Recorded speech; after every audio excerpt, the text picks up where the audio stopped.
Hello students, let's see the question. So the question is having assertion and reason. We have to select the correct option regarding this assertion and reason whether these are correct or not.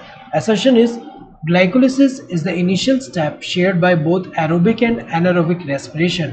ये तो सही दिया हुआ है. यहाँ पे चाहे हम aerobic organism देखें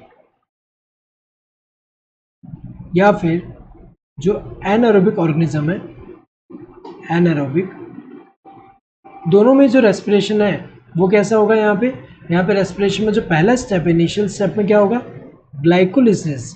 तो यार दोनों में ही ग्लाइकोलिसिस देखने को मिलता है. ग्लाइकोलिसिस में होता क्या है कि जो ग्लूकोज है, जैसे यहाँ पे अगर हम देखें, ग्लूकोज जो 6 कार्बन कंपाउंड है, इसका ब्रेकडाउन हो रहा है.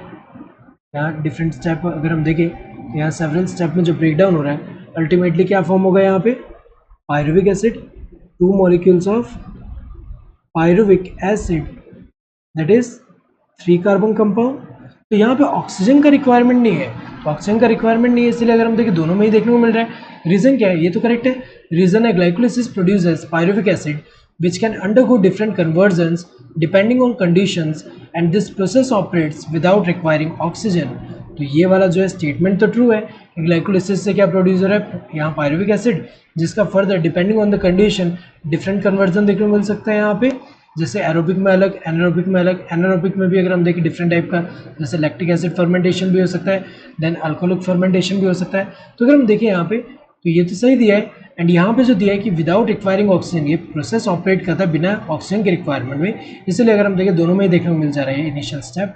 तो करेक्ट है यहाँ पे. रीजन करेक्ट एक्सप्रेशन असर्शन का. Assertion is false but reason is true, गलत दिया है. असर्शन फॉल्स नहीं है, ट्रू है. Both assertion and reason are true and reason is the correct expression of assertion. सही दिया, दोनों true and reason correct expression assertion का.